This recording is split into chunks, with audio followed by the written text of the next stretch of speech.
Hi guys, Summit here at ESLOne Frankfurt 2014. I'm joined here by Sheever. How's it going? It's going really well. I'm having a great time. That's really good to hear. Now, what's your role this weekend? You're a spectator to start off with, but then I noticed you sneaked your way into the panel. Yeah, I'm a spectator, so my role is just just relax and eat food and watch Dota, which is pretty much what everybody wants to do. And then I got asked if I wanted to sit on the panel for a match, and it's great to do that. So I said yes, obviously. And I've been doing some interviews, and I will be doing signing panels. So I'm feeling like a celebrity here. It's kind of fun. Yeah, well, you're kind of pretty famous in the Dota 2 scene now. You've been around, just as much as any of us really. And obviously, one of the big topics is going to be the International 4, which you will be attending. Is that correct? That is correct. I have been invited by Valve. And can you speak about your role at all, or what you'll be doing there, or? I think I can, but I don't know anything for certain either. So I've been told that, could be doing some casting, could be doing some hosting, could be doing some interviews, but it could be, but yeah. So when can we expect to see you in Seattle? Oh, I'm actually flying out on Saturday already, so Oh, wow. I'm going to be there on Saturday. Okay, so nice and early. So obviously, coming to an event like this and being able to sit on the panel gives you kind of like a little warm-up, kind of taster for TI4. Nervous? I was like, I think I was on the camera like 3 times, and the first time I was kind of nervous. And normally when I talk, I talk a lot, and then only part of it is actually what I want to say. And I have to try to, when you're on a panel like that, shift out everything that I don't want to say and just only have the important part, which is still something I'm struggling with. But it's indeed a good dry run. Yeah. And did you have production shouting in your ear, or? No, not this time. Actually, I think it was last year or a year and a half ago. I was at DreamHack and I was sitting on the panel, and apparently my microphone was too close to my mouth. Okay. And I heard it in my ear, as in your microphone is too close to your mouse. It's like, why would that matter? But yeah, Okay. I had a mouse in front of me as well for the Yeah. computer. So I think I don't know why it matters, but I moved the mouse away. Wasn't right, but this time it went a lot smoother than that. That's cool. Okay, that's really good to. Now, looking a bit more forward, after the International 4, have you made any plans yet? Not any specific plans, no. I have some things that I want to do, and I hope that they all come true, but I don't know, and I don't want to jinx it either. Okay. So right now you're just rocking solo, and so is Dota that's your full-time job now, pretty much, right? Yeah, at the moment I do nothing apart from playing Dota, casting Dota, watching Dota, breathing Dota, basically. And are you surprised at just how fast the game's grown over this past year, and how big the audience is getting? It is kind of crazy, and I think different events as well, because I was at DreamHack, but DreamHack has different games, and then you go to this, and this is only Dota, and like, okay, I've been to TI, but this is the first event that I'm like, wow, yeah, we're kind of big actually. Yeah, so it's amazing. Well, actually, there's more people here than any previous TI. So, Yeah. and like the crowd. I mean, if obviously TI4 is kind of similar scale, and if the crowd is like half as good as what it is here, it's going to be really good. Speaking of which, where have you been spectating from this weekend? Are you down the floor? Are you like up in the VIP area? Or are you just like a mixture? I have watched in the early bird area, because you sit like in front of everything. I have watched in the normal area. I have watched on the players parts. I've watched on the premium stuff. That's actually all places you can watch from. So I've watched everywhere. So, what's it like sitting in the midst of a huge crowd like that? Oh, that's so great. There's so much energy, and people have those clapper things as well, and it's just deafening, but it's amazing, and it's. Yeah, it's those making clappers the are pretty vibe. smart. Yeah, and it makes so much noise. Like if you're standing outside of the stadium, like you can tell like it's a full stadium and all the seats are taken. Well, that's not the case, but it makes a lot of noise. So, what are your highlights from day one? My highlights is that I really felt like a celebrity. Like I could not walk across the stadium without getting mobbed. Apparently, is what my sister called it. So that's really like wow. Just didn't know it was that famous, quote unquote. But it's like that's the main thing I took from day one. And of course, the games. I mean, we saw DreamHack, and there were still quite a few 2-0s. And we had 3-game series, and the 2-game series was probably the most intense series we've seen, with that second game between Cloud9 and Alliance. And the quality of the games, it's scary how these teams are growing towards TI. So I'm pretty hyped for that one. Pretty anticipating for that one too. Were you in a similar boat where, like, that game last night, it almost felt like TI3 finals all over again? Yeah, I was thinking like this could be the best match of the entire tournament. I'm gonna be disappointed tomorrow because there's not gonna be as good of games anymore, and this is the best one here. Well, tomorrow we'll be going home. I mean, you mean tonight? I mean, I thought that yesterday, so tomorrow would be today. So, I mean, watching that game last night, from a caster's point of view, you know, where did things go wrong for Cloud9 at the end there? Well, it was so weird because it was back and forth the whole time, right?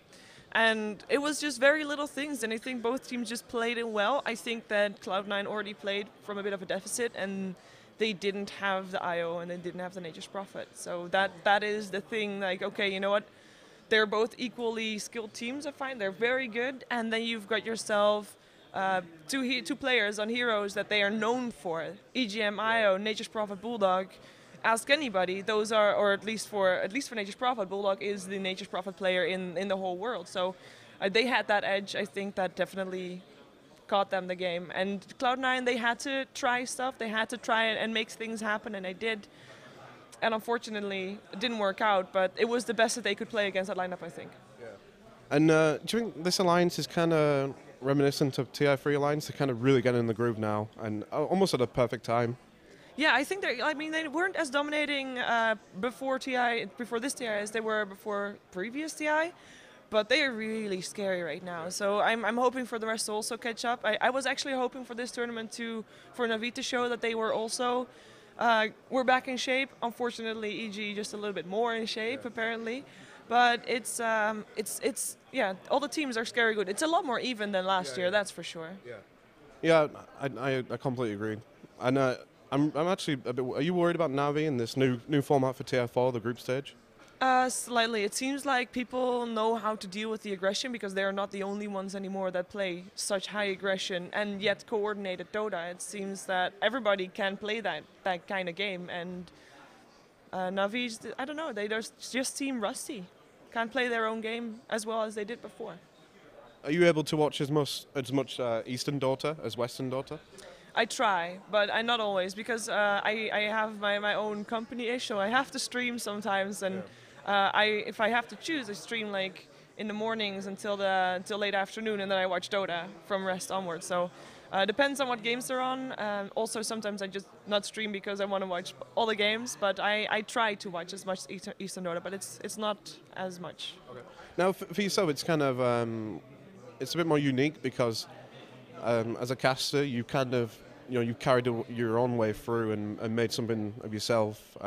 Compared to the studios that are running right now, like Good Studio, John Dota, BTS. How much harder is it not having more support behind you? I think for me it's pretty tough. I think also for people that want to get into it, it's very difficult to actually get something to cast because right now, as a tournament organizer, wow, English, it's hard, and you want to have a caster, it's very easy to go up to some of the bigger studios, and it's easy, and they normally say yes because they've got such a big pool of casters, and right now you see BTS having more and more different people casting for them as well, and the same thing goes for Join Dota, and there's less and less casting work for independent casters, so it is pretty difficult for me because I started so early. Was probably the only way I could make it work. If I was coming in right now and I was doing the same thing, I probably couldn't have gotten as far as I am today. And in terms of future, like, are you aiming to join a group of people or stay solo? Or I want to join a group of people. I want to have something that I can grow with. That I want to create something that can that keeps trying to push limits. That's what I want to do. I mean, a great example of that is the TI4 EU hub. Yeah. Where I think you did an excellent job, and how much fun was that? Like, it's very unique, very different, is that? Yeah, it was like the first few days. It was like, okay, there's a camera right there, so you have to keep that in mind. But after a while, you just forget about that camera, and there's like a person sitting there instead of the camera. So that's like the hive mind Twitch chat right there. Yeah, the person is the Twitch chat. Yeah, exactly. So. It was so much fun. It was, and I mean, I think it got across as well because everybody there was having a lot of fun as well, and you were there as well. It's just, it was very relaxed and watching Dota and just playing games as well, and it was just a lot of fun. And you know, it's I really hope they're going to bring it back because it's very unique, as you said. And Yeah.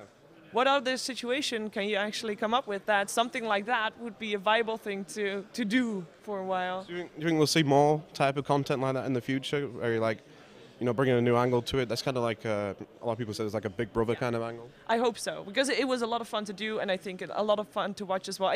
Even my mom, who like she has my stream on, so you know she knows Dota sounds in the background sometimes. It's fine. And she also watched the EU Hub, and she was like, "Oh, I noticed that I started missing it when it was gone." It was like, "Whoa, what?" Does she watch much Dota, or does she understand the game at all? Or Not that much, but she does try to, you know, keep the stream on just for ad views and just to support me. And sometimes she watches the chat and stuff. So, yeah, my mom reads Twitch chat. okay, so obviously, you know, your parents are backing you. You've been doing this for, you know, a few years now, or at least 2 years, and things are going well. You're now heading to the international, and you know, you finally reached the stage where it's almost like recognition of Valve. You get a personal invite, and you know, when that news came about, I'm guessing you got approached on like one-on-one and got invited. What was the instant reaction? Well, I got a little heads up that I shouldn't have to worry, so that I didn't buy a ticket in advance. Spoilers. Yeah, well, it was like a day heads up, so it didn't really matter that much in the end. But you know, I was thrilled. I mean, I was last year I was going on the back of a lot of my supporters, so that was awesome to be there. And this year I was planning on going anyway as well, and it was just it's just amazing to get invited for such a big event, and it felt great. And having such a dedicated fan base like that, has that helped a lot over the years? Yeah, it's really amazing because without, like, for example, subscribers and fans and just people, because there's also always a lot of people that if they don't like it, people say it out loud. That's just human nature because you complain earlier than you compliment something. And just the people that actually compliment are genuine, not the whole like, oh, I love you, but like, oh, you did a good job. Then that just you know, it really motivates me a lot. So it's without those subscribers, without the fans, without my regular fan base, I wouldn't be sitting here. And I think that goes for a lot of people in esports, just overall. No, I think a lot of people have, you know, a similar story. Obviously, on one side you have the very passionate fans, and on the one side you have very negative people. Yeah. You know, you, like myself, like many people in esports, have to deal with a lot of negative people. How is it? How did you struggle at the start dealing with that? And is it kind of like you just take it on the chin now? Like, I take it on the chin now. It's been a learning curve. To say like, it of course increased, but like as the positive people increase, the negative increase too. I mean that happens. It's right now I deal with it just fine. It used to also motivate me a lot as well. It's like, I'll show you. You say I can't do this, I'll show you that I can. So you have to be in the right mood to be able to do that though. Yeah. Like you have your ups and downs, of course, but it's difficult. It was difficult at first, and I think for a lot of people coming into the scene as, you know, wanting to do something, they have to be able to deal with that as well and not give it too much attention either, yet not ignore it and keep, you know, get the feedback out of it. It's a balance you have to walk as well. It's a hard balance to find. Yeah. So just giving some general tips for some. Obviously, it's pretty hard to get into esports these days. You know, there's quite a lot of people who are trying to help people get in. You know, especially like the Good Studio. You know, they pride on finding new people, and you mentioned BTS bringing new people on, and you're Dota going down a similar road with their community channels. If someone was to like try to get into esports now, especially like Dota 2, like where do you reckon they should start? Like what are the tips basically? Well, when I first started casting, the reason that I started casting was because I wanted to do something and then I didn't know what to do, and in the end I helped organize the tournament. So I actually read a blog of Day 9 where he said, if you want to get into esports, just start doing what you want to do, and you know, try to make someone recognize you so that that person or that organization thinks, hey, I like what you do, come join us and do that for us instead. So I wanted to help organize things, and I was like, okay, so I want to organize things. And there was this amateur tournament, so I just started doing that. Now you can do that, but you also have to make sure that you're enjoying yourself, because you're gonna not get paid for a very long time, and you have to like what you do. It has to be a hobby, because otherwise, you're not gonna be able to see it through. Yeah. So basically, tips would be enjoy what you do, and just do what you want to do without someone asking you to do it. Just keep being at it, and just have fun. All right. Very sensible tips. I'm going to obviously let you get back to the game. That's why you're here this weekend. So thanks then, Sheever. And obviously, you want to give some shout-outs to your fans? Yeah, shout out to all my fans and my subscribers, or people that support me for a very long time or even a short time. Thank you for doing that. Otherwise, I wouldn't be sitting here right now. So big shout out. Also shout out to my sister, who's over there, who is here with me this weekend, and probably also my biggest fan. So shout out to everybody. That's cool. Yeah. Oh, and follow me on Twitter @SheeverGaming. All right. There you go. Thanks, Sheever.